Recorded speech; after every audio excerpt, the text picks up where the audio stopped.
اعوذ باللہ من الشیطان الرجیم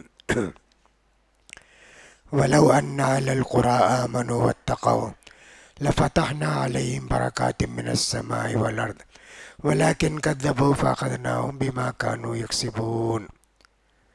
آج کی تراویح کی نماز میں سورہ اعراف کی آخری آیتیں، سورہ انفال پوری، سورہ توبہ کی آیتیں پڑھی گئیں۔ نیکی اور برائی، اس کا بدلہ تو قیامت میں ملے گا۔ دنیا میں جو بھی نیکی کریں گے، برائی کریں گے، اس کا بدلہ قیامت میں ملے گا۔ لیکن بعض نیکیوں کا بدلہ اللہ تعالیٰ دنیا میں بھی دیتا ہے۔ اسی لیے اللہ فرماتے ہیں سورہ اعراف کے اندر، اگر بستی والے ایمان لاتے اور تقوی کی زندگی گزارتے تو ہم ان پر نازل کرتے آسمان سے اور زمین سے رزق، لیکن انہوں نے جھٹلایا تو ان کے گناہوں کی وجہ سے ان کو پکڑ ہوئی۔ پکڑ جہاں تک ہے، بہت ساری قوموں کو اللہ نے دنیا میں سزا دی۔ نوح علیہ السلام کی قوم، ثمود، عاد، صالح علیہ السلام کی قوم، ہود علیہ السلام کی قوم، ان سب کو اللہ نے دنیا میں سزا دی۔ نیکی والوں کو کہا ٹھیک، اللہ نے وہ بھی بدلہ دیا۔ کتنے لوگوں کو اللہ تعالیٰ نے بہترین بدلہ دیا۔ مکے کے لوگ تھے، اللہ نے ان سے وعدہ کیا، ابراہیم علیہ السلام نے دعا کی کہ اللہ مکے والوں پر برکت نازل کر، یہاں والوں کو روزی دے، پھلوں کی روزی دے۔ الحمدللہ مکے کے لوگ نیک ہوتے ہیں، حج عمرہ کرتے ہیں، باہر سے آ کے لوگ تو ان کی خدمت کرتے ہیں۔ اللہ تعالیٰ کتنی ان کے لیے زندگی کے سامان مہیا کیے ہیں۔ تو دنیا میں بھی بہت سارے لوگوں کو تھوڑا بدلہ ملتا، لیکن آخرت کا بدلہ کم نہیں ہوگا۔ وہ تو آخرت میں جو بدلہ ملنے والا ہے وہ تو ان کو ملے گا، دنیا میں بھی اللہ تعالیٰ دیتا ہے۔ جیسے اللہ کے رسول صلی اللہ علیہ وسلم فرماتے ہیں، جو آدمی کہ چاہتا ہے اس کی روزی میں برکت ہو، اس کی عمر میں برکت ہو، رشتہ داروں کا خیال کرے، رشتہ داروں کا خیال کرے گا تو اللہ تعالیٰ برکت دے گا، روزی میں بھی اور عمر میں بھی برکت دے گا۔ یہ ہمارے نبی فرماتے ہیں۔ تو لہٰذا دنیا کے اندر نیکی کرنے والوں کو اللہ تعالیٰ ضائع نہیں کرتا، ان کو بدلہ یہاں بھی دے گا اور بڑا بدلہ آخرت میں دے گا، یہ اللہ تعالیٰ نے فرمایا۔ موسیٰ علیہ السلام، فرعون کے دربار کے لوگ جادوگر، موسیٰ علیہ السلام کے زمانے میں جادو کا بڑا زور تھا، سلیمان علیہ السلام کے زمانے میں بھی تھا، اس سے پہلے موسیٰ علیہ السلام کے دور میں جادو کا بڑا زور تھا۔ اللہ تعالیٰ نے اسی لیے ایسا معجزہ دیا موسیٰ علیہ السلام کو کہ جو معلوم ہو کہ جادو کی طرح ہے۔ لاٹھی وہ ڈالے، کتنا بڑا معجزہ ہوتا، ایسا ہاتھ ڈال کے اٹھائے چمکنے لگتا۔ موسیٰ علیہ السلام فرعون کے دربار میں گئے، اس کو سمجھائے، بولے، بتائے، لیکن وہ تو ایمان نہیں لایا۔ کیا ہے تمہارے پاس معجزہ، بتاؤ۔ موسیٰ علیہ السلام نے بتایا، لاٹھی ڈالے سانپ بن گیا، ادھر ادھر دوڑنے لگا، فرعون بھاگنے لگا ڈر کے۔ اس کے ساتھ ایسا ہوا فرعون کے ساتھ۔ پھر دوسری آیت نشانی نے بھی بتائے، دیکھو کتنا ہاتھ چمکتا ہے۔ اب فرعون نے کہا کہ صاحب یہ دونوں مل کر بھائی بھائی موسیٰ اور ہارون قبضہ کرنا چاہتے حکومت پر، قبضہ کرنا چاہتے ہیں، اس لیے پورے جادوگروں کو بلاؤ، دنیا کے بستی کے پورے جادوگروں کو بلائے جی۔ کتنے ہزار تھے اللہ کو معلوم، جمع ہوئے سب، کہنے لگے موسیٰ تم پہلے بتاتے کم پہلے بتائے. موسیٰ علیہ السلام نے کہا القوا ما انتم ملقون، تم لوگ کیا جادو بتانا چاہتے بتاؤ. وہ جب رسی بھی ڈالے سانپ پورے میدان میں سانپ، موسیٰ علیہ السلام بھی گھبرا گئے. اللہ نے کہا لا تخف، ڈرنے کی ضرورت نہیں.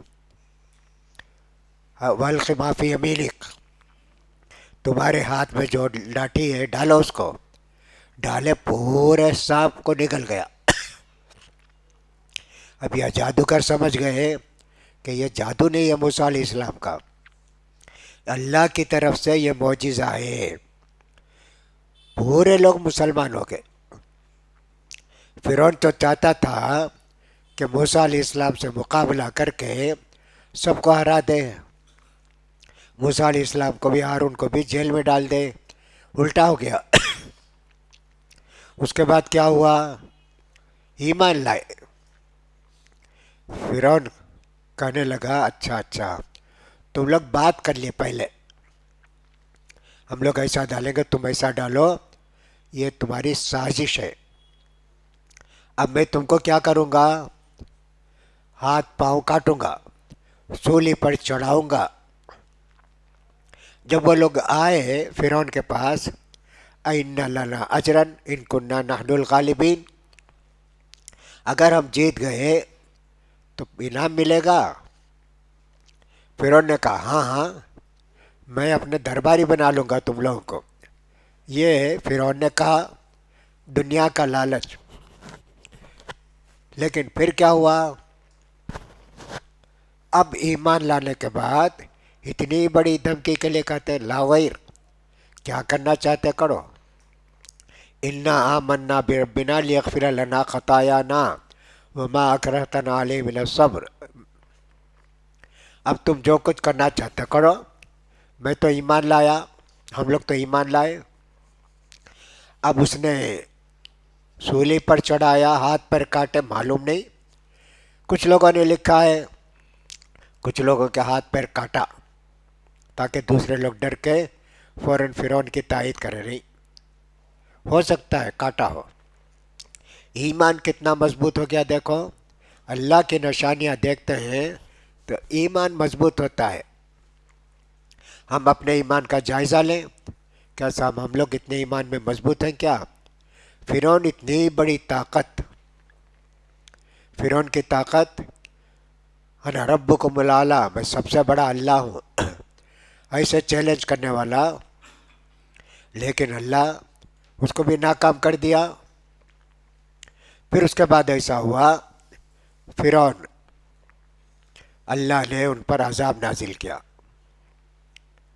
کھانے کی چیز رہتی، اس کے اندر خون، ہانڈی کھولے خون ہی خون ہے. پانی پینا چاہتے مینڈک اچھل اچھل کے آتے. جوں پورے جسم میں کپڑے میں جوں، خون، مینڈک، جوں، کتنی سب اللہ تعالیٰ نے ان کو عذاب دیا جی. لیکن پھر بھی اللہ تعالیٰ نے فرعون نے کہا موسیٰ دعا کرو جی اللہ سے، یہ مصیبت دور ہو گئی تو مسلمان ہو جاتے. موسیٰ علیہ السلام نے دعا کی، اچھے ہو گئے. کہا نہیں جی یہ ہم ڈر گئے تھے، ایمان نہیں لائیں گے. اللہ تعالیٰ ہدایت دیا تو ٹھیک، ہدایت نہیں دیا تو کتنی سب پریشانیاں ہوتی ہیں. یہ پوری چیزیں ہمارے لیے بہت تو عبرت ہے. تو سورہ اعراف کے اندر یہ ساری چیزیں ہیں. اب موسیٰ علیہ السلام بنو اسرائیل کو لے کے سمندر پار کر کے گئے. وہاں کچھ لوگ ایک درخت کے نیچے عبادت کر رہے تھے بتوں کی. بنو اسرائیل موسیٰ علیہ السلام کی قوم یہ کیا کہتے ہیں اجعل لنا الہا کما لہم آلیہ، موسیٰ ہمارے لیے بھی ایک بت بناؤ. یہ لوگ پوجا کرتے نا، ہم بھی پوجا کریں گے. موسیٰ علیہ السلام نے کہا کہ سب جاہل ہو، سمجھ میں آتا نہیں تم کو؟ یہ لوگ باطل پرست ہیں جی، ایسا انہوں نے کہا۔ موسیٰ علیہ السلام چلے گئے بنو اسرائیل کو لے کے، پھر ان سے کہا گیا کہ تم جو ہے فلسطین جا کے مقابلہ کرو، لیکن وہ نہیں مانے۔ اس زمین میں 40 سال تھے، کہیں جانا نہیں۔ اللہ نے آسمان سے من و سلوہ اتارا، اللہ نے مدد کی ان کی۔ پھر اس کے بعد کیا ہوا؟ کہنے لگا ہم نہیں جائیں گے، ہم نہیں لڑیں گے۔ 40 سال تک تھے۔ پھر اس کے بعد اللہ نے موسیٰ علیہ السلام کا انتقال ہوا، ہارون علیہ السلام کا انتقال ہوا، پھر یوشع علیہ السلام آئے تو وہ جا کے فلسطین کو فتح کیے۔ اللہ نے موسیٰ علیہ السلام سے کہا کہ تم طور پر آؤ، تم کو تورات دیں گے۔ گئے،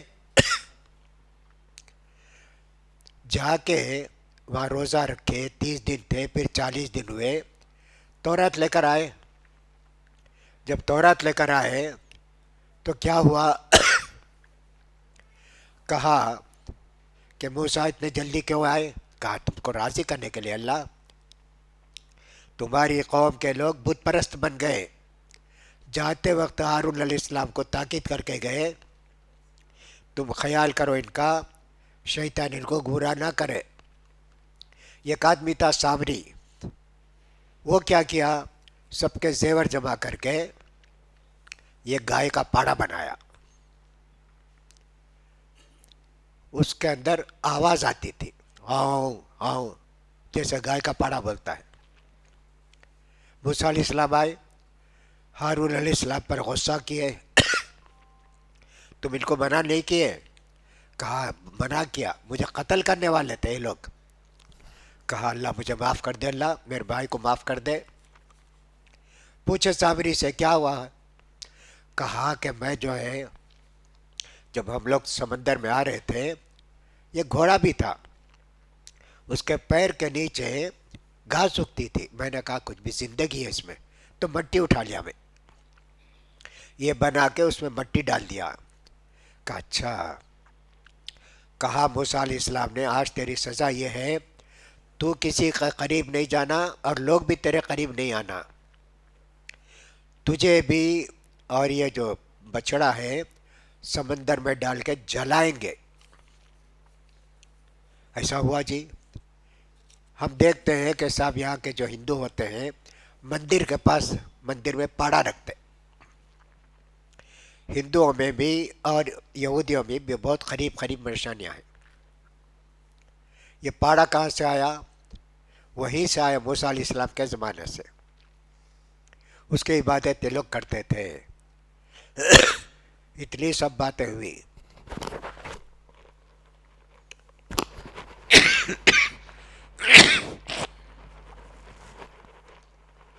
اب اس کے بعد کیا ہوا؟ موسیٰ علیہ السلام کا انتقال ہو گیا، ہارون علیہ السلام کا انتقال ہو گیا، سامری کو یہ سزا دی گئی، بڑی خراب بات تھی۔ پھر اس کے بعد سورہ اعراف کے اندر اللہ تعالیٰ نے اس کا ذکر کیا ہے کہ اللہ تعالیٰ نے آدم علیہ السلام کی پیٹھ سے قیامت تک جو پیدا ہونے والے تھے ان سب کو نکالا۔ یہ سب چیزیں پڑھتے ہیں تو اللہ کی قدرت دیکھو، کتنا ایمان تازہ ہوتا ہے۔ سوچنا کیسا ہوا، یہ دیکھو پورے پھیل گئے جی زمین میں، مثل ذر، چونٹی رہتی ویسی۔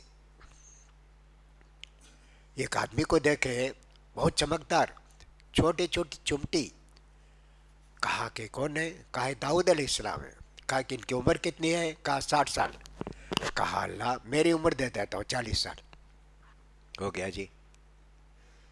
اب اتنے لوگوں کو جمع کر کے اللہ نے، ہم چونٹی چونٹی ہوتے تھے، الست بربکم، دنیا میں جا کے مجھے رب مانو گے؟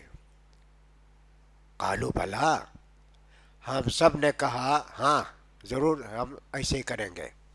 دنیا میں آ کے بھول گئے، کسی کو یاد نہیں۔ کہ آدم علیہ السلام کی پیٹھ سے اللہ نے نکالا، پیغمبروں کو بھیج کے اللہ نے یاد دلایا، تم وعدہ کر کے آؤ ہو، وعدہ کر کے آئے ہو۔ اب وہ پورے پھر چلے گئے آدم علیہ السلام کی پیٹ میں، سبحان اللہ۔ پھر وہی سب پیدا ہونا شروع ہوئے، قیامت تک آنے والے انسانوں کو اللہ نے ان کی پیٹ سے نکالا، سبحان اللہ۔ پھر کیا کیے وہ لوگ، ایسے معلوم ہوتا کہ پھر اسی میں چلے گئے پیٹ میں۔ اب یاد دلانے کے لیے پیغمبروں کو اللہ نے بھیجا، اسی کے مطابق پیغمبر آئے۔ آج سورہ ایک سجدہ کیا گیا نا، ایک سورہ میں پہلا سجدہ ہے۔ قرآن مجید میں 15 جگہ آیتیں ہیں، وہ پڑھے تو سجدہ کرنا۔ سجدہ کرنا ضروری ہے کیا، فرض ہے کیا، واجب ہے کیا؟ کچھ علماء نے کہا جی جب بھی سجدے کی آیت آتی ہے تو سجدہ کرنا۔ حضرت عمر رضی اللہ تعالیٰ نے ایک مرتبہ جمعہ کا خطبہ دیے، سجدے کی آیت آئی، حضرت عمر ممبر سے اترے، سجدہ کیے، سارے لوگ سجدہ کیے۔ اور ایک جمعے میں دوسری کا آیت آئی سجدے کی، تو سب لوگ تیار ہوئے سجدہ کرنا، حضرت عمر اترے نہیں، سجدہ نہیں کیا، لیکن آیت پڑھے۔ اس سے معلوم ہوتا ہے سنت ہے، واجب نہیں ہے، ضروری نہیں ہے۔ یہ ایک بات یہ ہوئی۔ دوسری بات یہ ہے سجدے کتنے ہیں؟ سجدے 3 ہیں، نماز کا سجدہ، تلاوت کا سجدہ، شکر کا سجدہ، 3 سجدے ہیں۔ اب 3 سجدے ہیں تو چوتھا سجدہ نہیں ہے۔ ہم لوگ دیکھتے ہیں نماز کے بعد بعض لوگ سجدے میں گر کے دعا کرتے، جائز نہیں، ہو ٹھیک نہیں ہے، غلط ہے۔ اللہ کے رسول نے تو فرمایا کہ سجدے کی حالت میں بندہ اللہ سے قریب ہو جاتا ہے، لہٰذا دعا کرو۔ کون سی دعا؟ نماز کا سجدہ جی، نفل کا ہے، سنت کا ہے، فرض نماز کا ہے، سجدہ کرو، دعا کرو، اللہ قبول کرے گا۔ کون سی زبان میں کرنا؟ ہم کو تو عربی آتی نہیں، اردو میں کرو، تمل میں کرو، انگریزی میں کرو، جائز ہے جی۔ نماز کی حالت میں سجدے میں دعا کر سکتے۔ اب اس کا طریقہ کیا ہے؟ ایک تو یہ ہے سبحان ربی الاعلیٰ بولے، پھر اس کے بعد اللہ سے دعا کرے دل میں، یہ سب کے پاس جائز۔ پھر اس کا سبحان ربی الاعلیٰ بولے، پھر دعا کرے دل میں، زبان سے نہیں بولے۔ دوسرا یہ ہے عربی دعا جو بھی یاد ہے وہ کرتے، وہ بھی جائز ہے سب کے پاس۔ تیسرا ہے اردو میں دعا کرتے زبان سے، وہ بھی جائز ہے اکثر علماء کے پاس۔ جب اللہ کے رسول بولے دعا کرنے کے لیے بہترین ٹائم ہے، تو کہا جس کو معلوم ہی نہیں ہے عربی وہ کیا کرے گا؟ سجدے میں دعا کرتے جی۔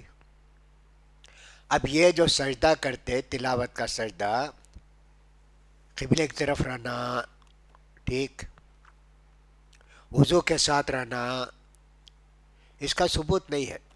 وضو کے بغیر بھی قرآن پڑھ رہے سجدہ ہے تو سجدہ کر لیے۔ دوسری بات یہ ہے جن وقت میں اللہ کے رسول نے نماز پڑھنے سے منع کیا، فجر کے بعد، عصر کی نماز کے بعد، سورج غروب ہوتے وقت، سورج نکلتے وقت، کہا سجدہ نہیں کرنا، وہ بھی نماز کی طرح ہے، حالانکہ بات صحیح نہیں ہے۔ سجدہ کر سکتے جب بھی آپ پڑھے، غروب کا وقت ہے، طلوع کا وقت ہے، کر سکتے، عصر کے بعد بھی کر سکتے ہیں۔ سجدہ جب کرتے کھڑے ہو کر کرنا کیا؟ کچھ علماء نے لکھا ہے، سعودی علماء نے، کھڑے ہو کر کرنا۔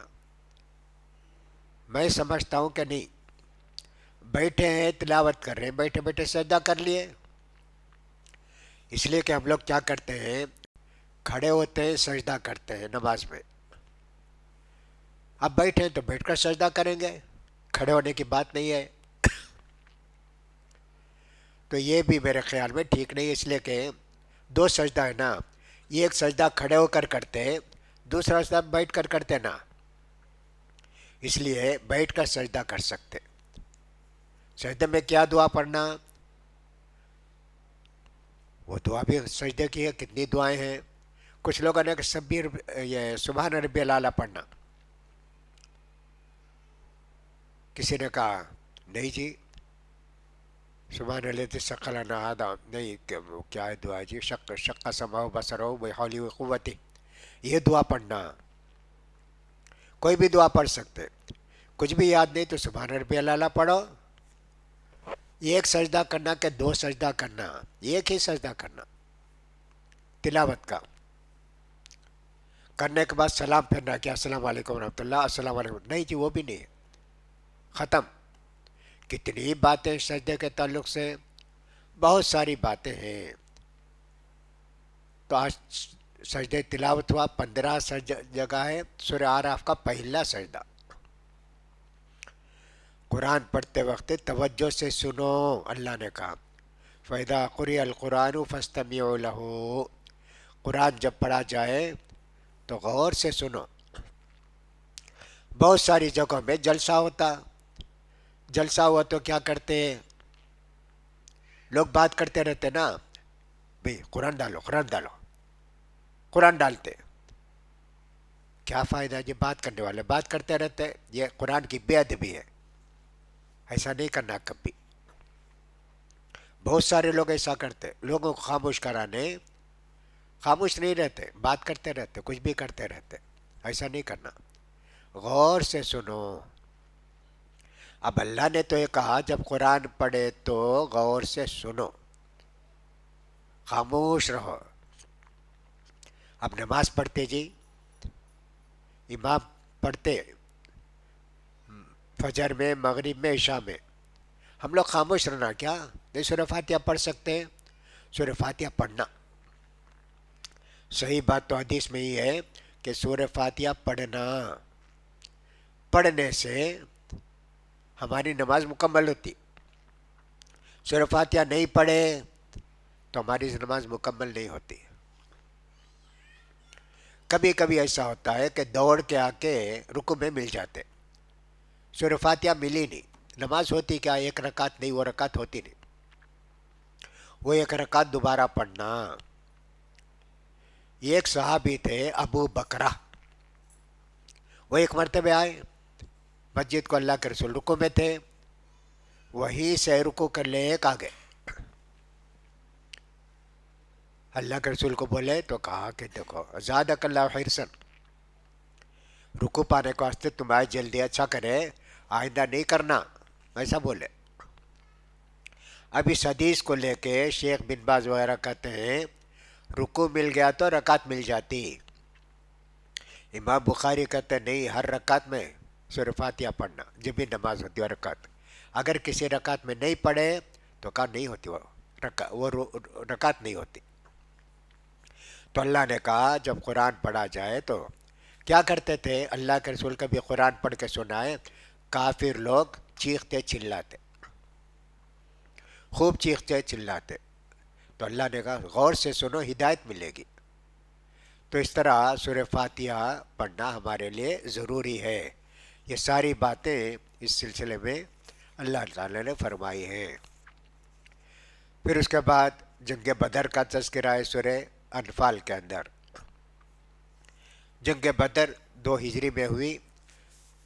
مسلمانوں کی تعداد 313 تھی، کافروں کی تعداد 1000 تھی. اللہ نے مسلمانوں کو فتح دی. اس کا اللہ نے قرآن مجید میں کئی جگہ ذکر کیا ہے. وہ بھی بہت، رمضان کی 17 تاریخ کو جنگ ہوئی جی، وہ بدر کی. پورے لوگ مسلمان روزہ رکھ کر گئے، روزے کی حالت میں جہاد بھی کریں. مکہ فتح ہوا نا تب بھی روزے میں تھے. اللہ کے رسول نے مکے کے قریب جا کر کہہ دیا روزہ توڑ دو، طاقت رہے گی. توڑوا دیا اللہ کے رسول. بدر کے موقع پر رمضان 17 رمضان کو جنگ ہوئی، اللہ جیتے. اللہ کی کتنی بڑی مہربانی ہے کہ اللہ تعالیٰ نے دشمنوں کو ناکام کیا. لہٰذا یہ ساری باتیں ان آیتوں کے اندر ہیں. انشاءاللہ نماز سے متعلق باتیں، آج چونکہ وقت کم ملا اس لیے ہم اسی پر اکتفا کرتے ہیں. نماز کے متعلق جو باتیں ہیں وہ انشاءاللہ کل بیان کرنے کی کوشش کریں گے. اللہ ہم کو توفیق دے. جو کچھ اللہ تعالیٰ ہم نے عمل کیا ہے رمضان میں اس کو قبول کرے، اور اللہ تعالیٰ باقی رمضان کو بھی زیادہ سے زیادہ نیکی کرنے کا ہم کو موقع دے، توفیق دے. اللہ تعالیٰ سب کے نماز روزوں کو قبول فرمائے. جو لوگ کہ ہمارے اندر بیمار ہیں اللہ شفا دے، جو لوگ کے مقروض ہیں اللہ ان کے قرض کو ادا کرے، جو لوگ کے پریشان حال ہیں اللہ تعالیٰ ان کے پریشانیوں کو دور کرے. وآخر دعوانا الحمد للہ رب العالمین.